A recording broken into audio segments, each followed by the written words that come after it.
মায়ের দিলাম কত বিড়ায় বিড়ায় পান, তবু কেন গেল না তার মনের অভিমান।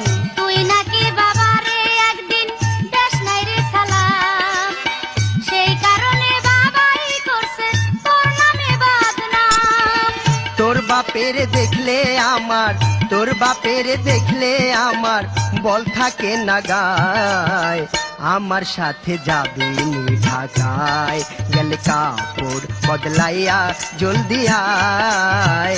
আমি রাজি আছি তোর কথায়, কিন্তু নিষেধ করে যে আমার মা। আমি রাজি আছি তোর কথায়, আমার সাথে যাবি ঢাকায়।